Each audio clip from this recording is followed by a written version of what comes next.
I'm Maria Menounos, and you're tuned in to AfterBuzz TV, the ESPN of TV talk. Now, let the buzz begin. Welcome, guys. We are talking all things Space 4 today, covering episodes 1 and 2, the launch, and of course, Epsilon 6, and the rest of the series into the evening, and of course, tomorrow. So we have a lot to go through, but we're going to get it just right, so don't you worry. We're talking Mark's promotion, creating SpaceX, and of course, the launch, which was so important.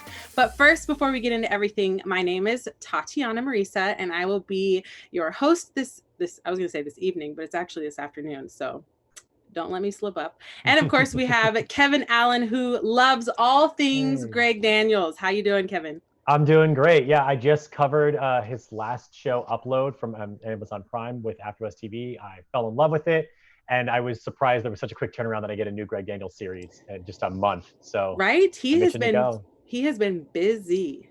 Yes, he has. So busy. More power to him. Mm-hmm. So this is, of course, this show is a very satirical take on the government at hand, and then, of course, the new, space task force that is realistically coming into place. So I was excited that we were getting something on this because I love to look for the humor in things, especially in times like now. What were your overall thoughts for just this first episode?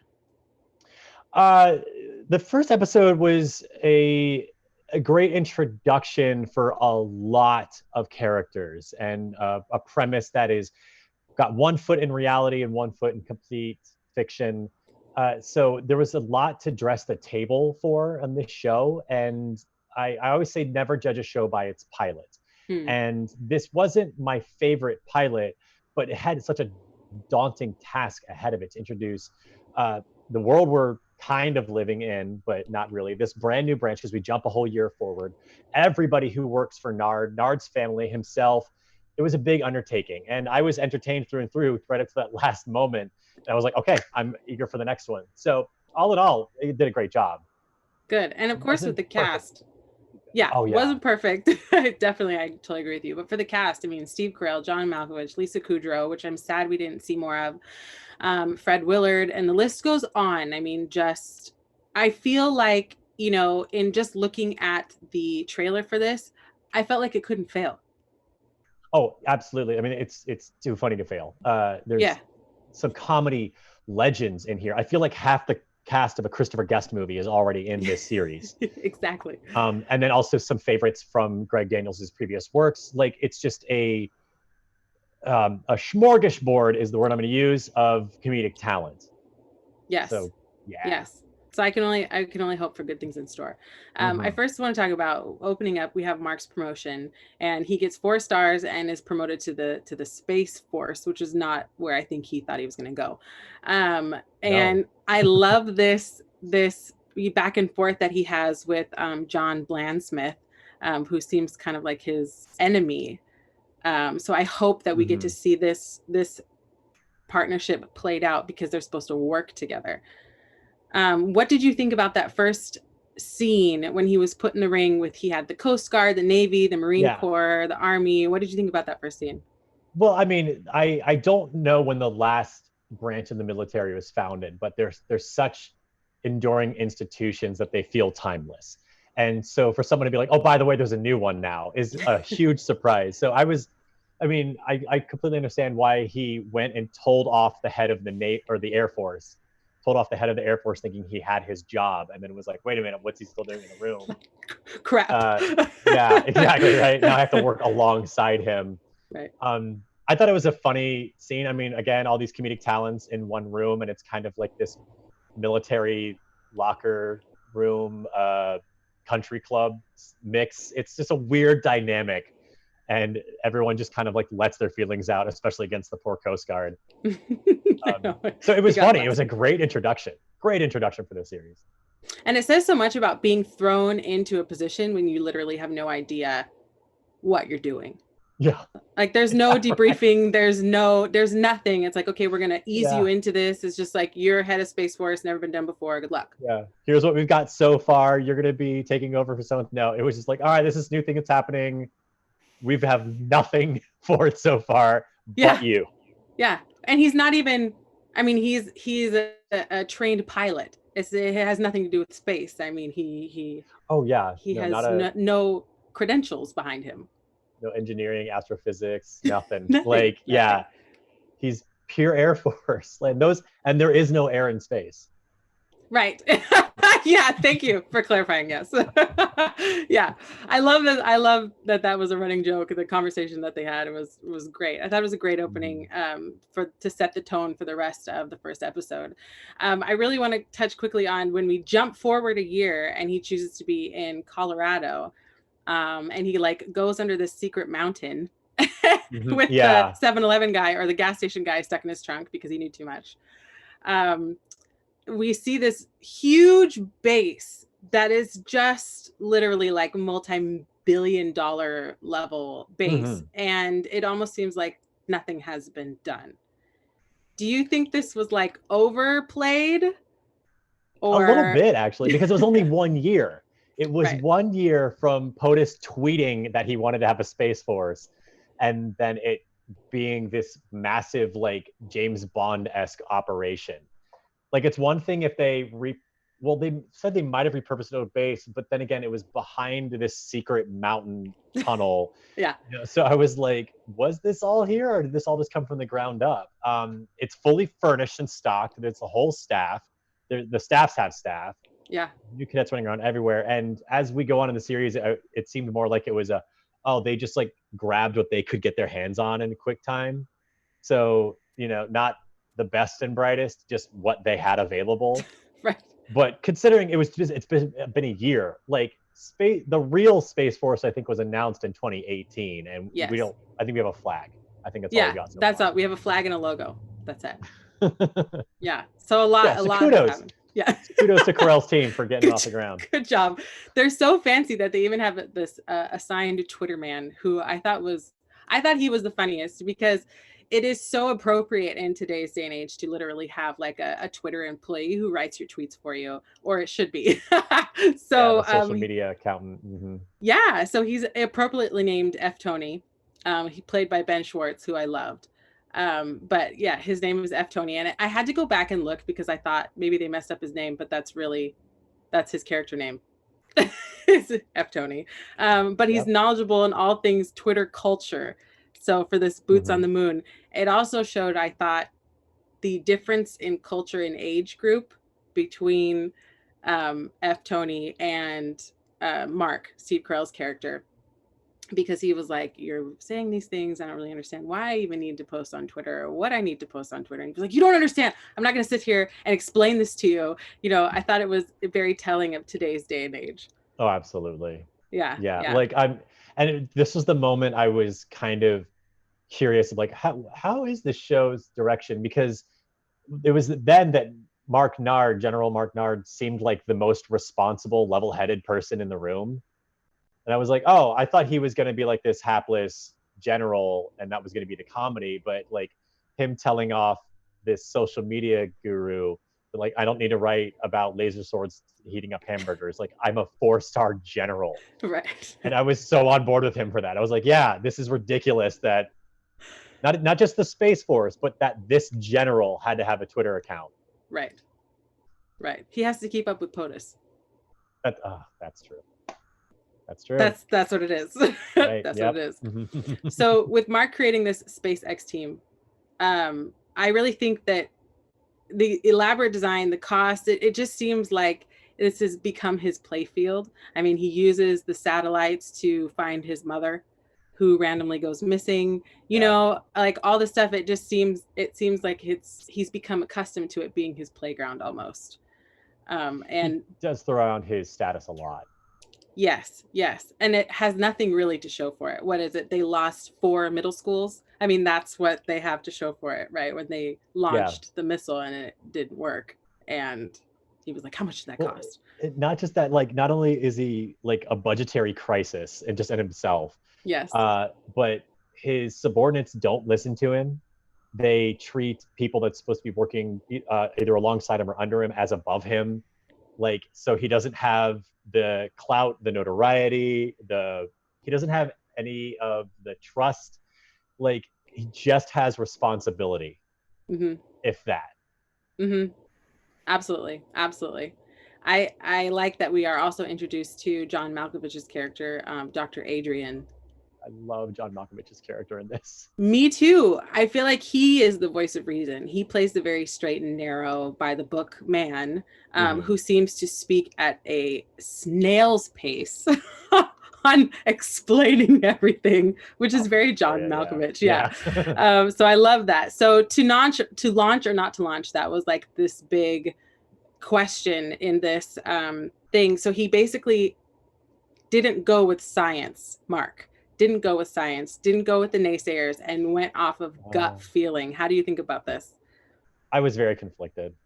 Like, because I wrote, like, he's, like I said, he seemed level-headed and reasonable earlier, but then when you start putting up against the experts and data and facts and like checks and balances and all of the stuff that make things operate, he was completely by himself. He was in the dark. He was reckless even, and he's weighing the pros and cons, even though it's just cons. Like, he's like, well, give me something to balance it out. And if, like, there's nothing there to balance it out, it's just you and some guy who is he was the janitor, right? That agreed with him. Like, was he though, or was he just some coot who just showed up? Like, I don't know who he was. How did he even get like, who let that guy have a janitorial position on a secret military base? Right. So yeah, this field of experts, all with doctorates, as Mallory pointed out, and you can't balance the scales against that. But he was determined to do it, and then even then, still went with his gut. And what had me conflicted about it was it paid off. Yeah, it paid off. Yes. He had a really nice speech that had some truth to it. I got to give him credit about, like, the risk is involved, and that's one part of being courageous. But I was like, but where do you draw that line, man? Like, right. It was a miracle he got away with it. It was a miracle, yeah. But look how much, okay, just to play the devil's advocate, okay? Yeah, please, that's what we're here for. Look at how much he had riding on this. Like, he's been at this, albeit amazing that he had all this built in a year, okay? With that aside, look how much they're expecting from him within 1 year's time to figure out if he has something for the amount of money that they have given to this whole task force. They need to see something that works, and it's not just a prototype. They want, are demanding, dare I say, something that is legit, that they can send into space like next week.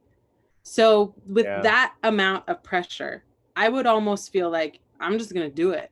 And if it works, then everybody's good. We still get funding. And all of these billions of dollars was not for, nothing. It was for something, and I could show them that, Yeah. Or he would, if he decided to postpone it when all the congressmen left and the congresswoman, then, he might lose his funding. The whole thing might get shut down. Like, there's so much riding on this one moment. Oh, that's true. Because I was like, you could wait a day. SpaceX and NASA waited a day this past weekend, and everything was fine. Everything was fine, but they didn't have congressional delegates there. Exactly. With a small window of opportunity for that, because it's so political. That's the thing. Is I have to keep reminding myself this show is not about NASA or SpaceX. It's about a military version of space exploration, and that would have so much congressional oversight and politics involved. So, yeah, okay, good point. Yeah, very good point, Tatiana. Thank you very much. So I do want to go off. I like that everything went off without a hitch. But when he was trying to say, look what we've done, he basically made a satellite that went into space and threw a net at other satellites. That's actually a good thing, because you can't. Please educate me on for this. anybody who wants to know why we can't just bomb satellites out of the sky. I know that part. You do? Okay. Yeah. So when the Chinese came along and clipped its wings or whatever, exactly. Yeah. I was like, oh, like that was actually fairly effective, but there's still that slight element of chaos that those pieces of debris could circle back around and destroy their own stuff. Right. A net would destroy a satellite without having debris scattering all over orbit, making future satellite issues. Got it. Okay. The net wasn't the worst idea. Okay, because I was like, it's a net. That's how much. I was with that girl. I'm not sure her name, but she was sitting across from him when they were having lunch. She had the dark hair, and she was like, "So the it's AOC a net." Stand-in. Yes. Yeah, Senator. Her name is just as complicated. Yeah, her. She was like, "So basically, we paid you how much money to make a satellite with a net?" But then, of course, like you said, when I saw the comparison. They put the satellite up in space, and everything's great. They're admiring it from his front porch, and you see a huge, way bigger satellite literally snips off the solar panels, like has arms that come out and snip off the solar panels. If you compare no the effort, two, yeah, with no effort, I was like, okay, this looks really bad. Looks horrible. It's really bad. Looks horrible. Yeah, I wrote down like, oh god, China has space bots. Like, yeah, yeah, it was really bad. But I love that they have China in here. We have Russia in here. Like all the elements that are in reality are totally blown out of proportion, satirically, of course, and put in this first episode alone. Oh yeah, well, like I said, there was an AOC stand-in. There were stand-ins for real life senators. Yeah. And then we also have real world current space institutions, from other both partnering and competing nations who are involved. And I think that's great, because it is a very interesting dynamic to be like, oh, it's this international competition or international cooperation. I think that's really cool. It's an interesting dynamic. Of course, it makes for great television, because we're at war, but on a really interesting new frontier that nobody quite has figured out yet. Right. So yeah, It makes for great sci-fi. Oh, it's awesome sci-fi. Boots on the moon. That's going to be like my hashtag now. I was surprised to find out that was a real thing too. That I don't doubt it. Quite honestly, I do not doubt it at all. Let's move on into episode 2 of Space Force, called Epsilon 6. And that is, I think I liked this episode more than the first one. I know the first episode is all about like setting up the characters and who you have at play. This one is awesome. We are talking, do it for the viral videos, the chimpstronaut, and of course I did want to touch base on Mark's home life, because I thought that was a very human moment, very relatable. Yeah, it's so we have his character. Yeah, totally. So we have what we do for viral videos. I think that this is actually done. I don't think this is satirical, not necessarily sending dogs and chimps into space just for viral videos, but spending a lot of money on videos just so that they will go viral. What do you think? I mean, we just talked about the legitimacy of the social media guru working for the military. So, I mean, yeah, to a degree. Like, okay, so again, this past weekend, NASA and SpaceX, but two organizations that are all about space exploration, they set up, and like, it was live streamed on YouTube, and people were tweeting all about it, and it was blowing up on my Twitter feed and my Instagram, and that's really cool. And the whole thing that made landing on the moon so impactful was that for a moment the whole world was united and supporting this crazy endeavor. And that's how it would get done now, is through social media. Like, people can still be glued to their television screens, but we're all going to be talking about it and realizing that we're watching the same video screen by means of Twitter and Instagram, going, oh yeah, Julian's checking it out and Melissa's checking it out too. That's so, having that element it's very 21st century. Of course it's going to happen. Yes. Now, let's bring in the downside of the 21st century space exploration, is that NASA has got its funding cut. And like, if you're going to get public support, or I hate to say even financial support, you got to commercialize a little bit and create viral content. So which is exactly what they got. Which is exactly what they got. And what better than a chimpanzee and a dog in space suits? I will say there's got to be cheaper ways to do that. There's got to be ways that I mean, we you have can pull movie that off sets, without right? Like, ending a dog's life. yes. Well, I'm sure they didn't plan on the dog being They eaten. launched it up with the chimp. They didn't plan on that, but they launched them both into space and were just going to leave them there. They had a laundry list of other animal knots that Yeah. they've done that to. Yeah. And then which is horrible. It is Horrible. it is terrible.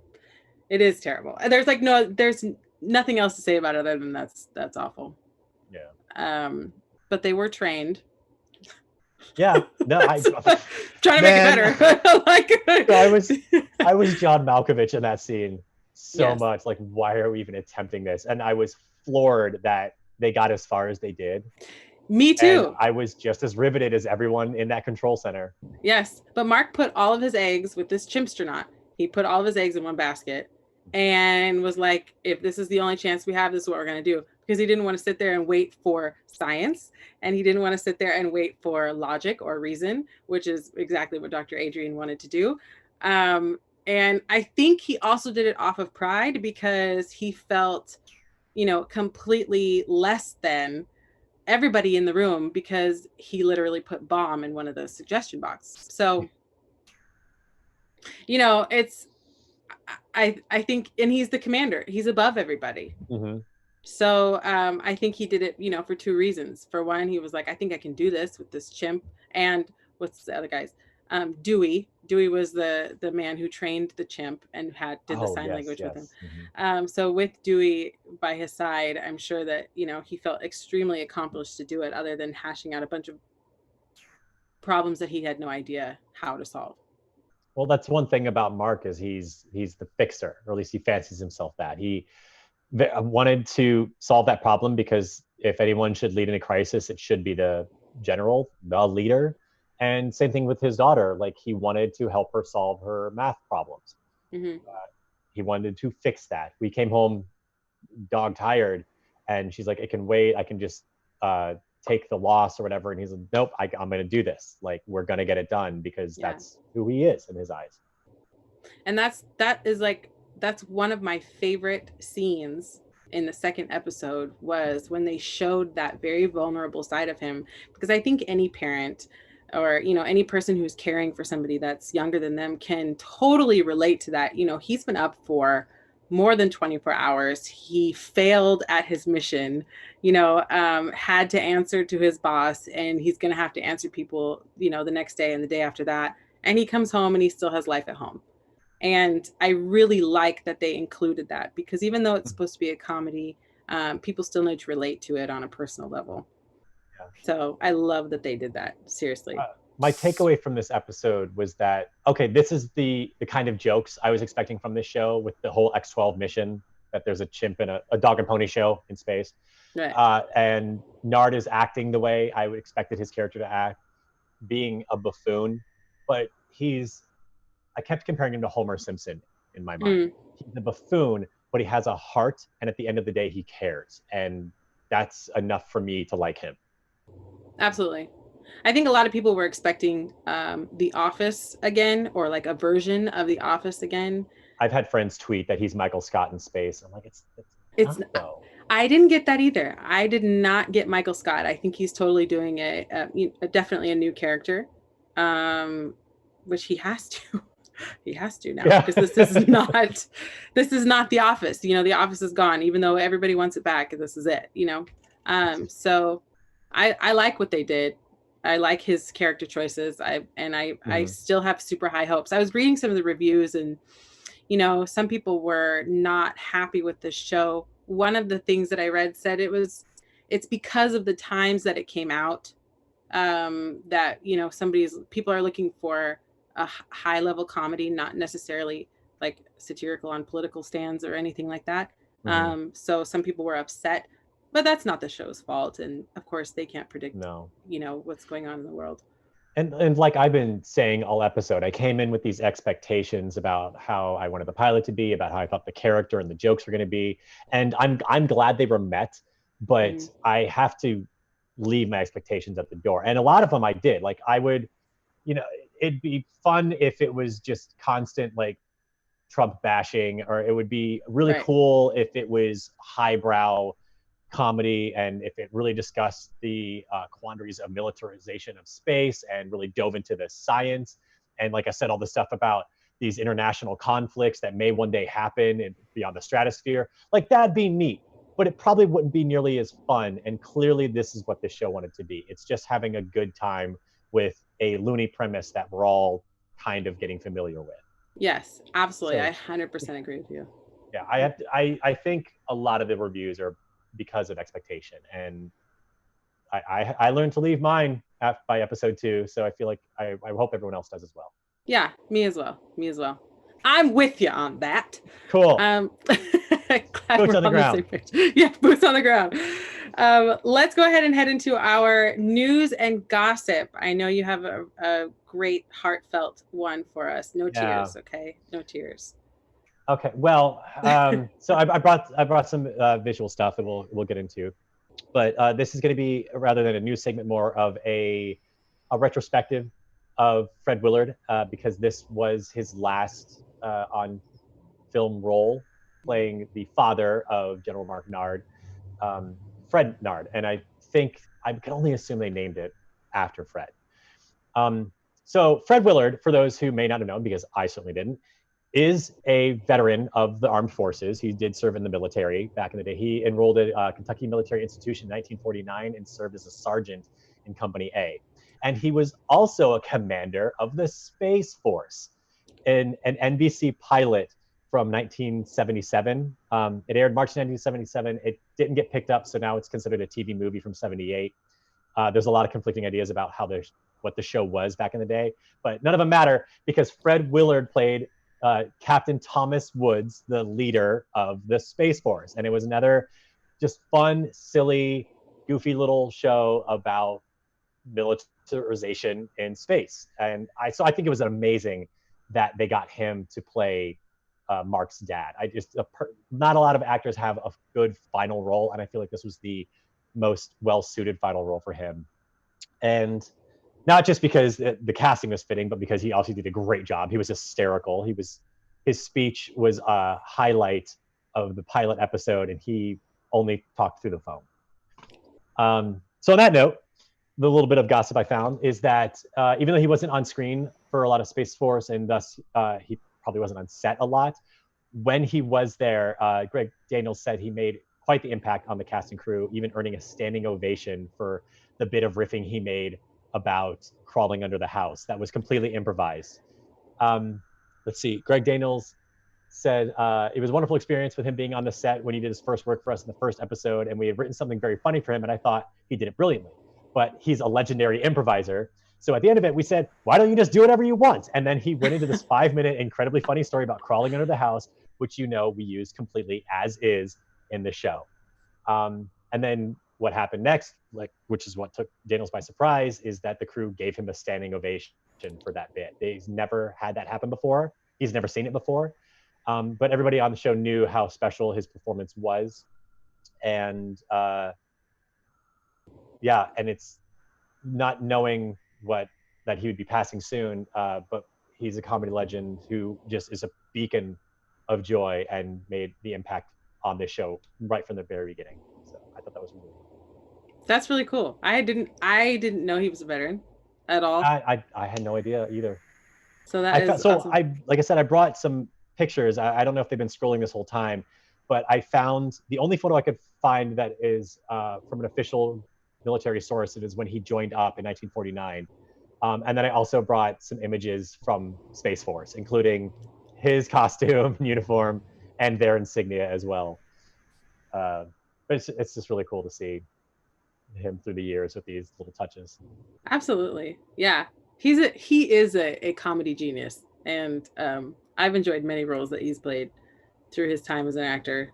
I mean, and I haven't even been alive for half of them. So same. It was cool to see babyface Fred Willard. I forgot the last image we're showing is he's wearing the Space Force uniform from his 1978 pilot. He resurrected the character for a bit on Live with Jimmy Kimmel when Trump announced they were going to do a Space Force. Of course. So he resurrected the character to comment on that, and I thought it was great. That's awesome. That's awesome. That's a fantastic tribute. I love that. Thank you very much, Keven. Very welcome. It was a pleasure. Okay, so predictions for the next 2 episodes, because we are covering 2 episodes in 1 hour. So we covered episodes 1 and 2. So let's do predictions for episodes 3 and 4 overall. What do you think is going to happen? Well, he's got a lot of pseudo enemies. But the more like China is obviously working against America's interests, but they saved the chimp, so they're not all bad. Yeah. But to what are they going to do with the chimp is that's the next question. I hope he doesn't get interrogated. Let's see. Naird is okay. So he's making a lot of bad decisions in episode 2. There wasn't really like a heartwarming speech that saved the day like it did in episode 1. So I feel like he's going to be in hot water, probably with the congressional committee. I can only imagine he's going to be butting further heads with Mallory, but Mallory's kind of inclined to work with him. As much as I love seeing John Malkovich stomp around when he's making a scene, that's so humorous. But he's not like an antagonist. I think he's just going to have a lot of problem with the congressional site and not being able to prove that China is sabotaging them. It's going to put a lot more pressure on the branch, not from expectation, but just from, I feel like they're not going to get the resources they need. They're going to get turned down at every step of the way, and they're not going to be able to accomplish anything. Not to mention the Russian is dating his daughter, so. And that guy is so Russian. He's so very Russian. Like, there's nothing about him that is not Russian. Yes. I feel like it's just gonna all just weigh down on Naird. He's gonna snap. Like, there's just nothing he can do, but he's gonna be put between all the rocks and hard places, and maybe take it upon himself to. God, I don't know. It's too early for. I'm not good at these. It's too early for me to tell. I really hope that we get to see more of Lisa Kudrow, his wife's character, because I am a huge fan of her. I want to know why she's in jail. I hope that they explore this avenue because I'm curious.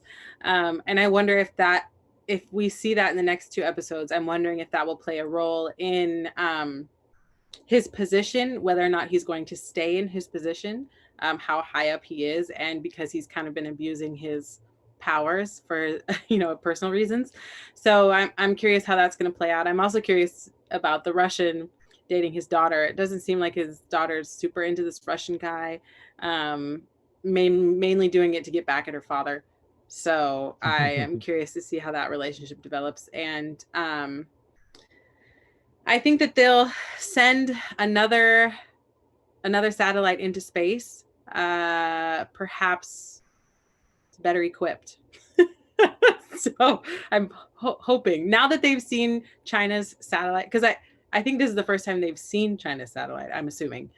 So it must be, yeah. So now that they've seen it, realize how large it is and what it can do, I'm assuming that they're going to start weaponizing their satellites with more than a net.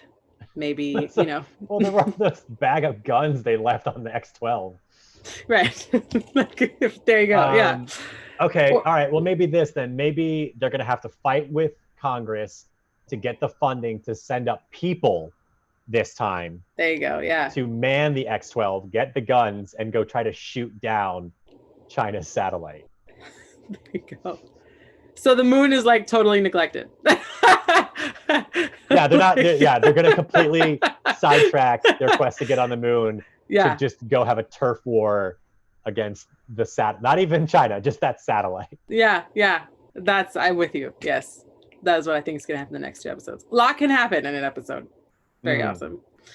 All right, well, that is it for our coverage. We will be back in an hour covering the episodes 3 and 4. So stay tuned with us until we come back. Keven, where can we find you? You guys can find me on Twitter at Keven Allen Says and Instagram at Keven Allen Graham.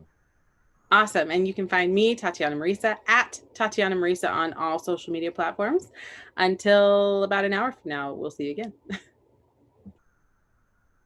Our founder, Keven Undergaro, and me, Maria Menounos, would like to thank you for tuning in to AfterBuzz TV. Remember, we're not just the first, we're the biggest in the world, and we're the only destination for all your favorite TV shows. Whatever you crave, we've got it. So go to AfterBuzzTV.com and check out our lineup. Buzz you later.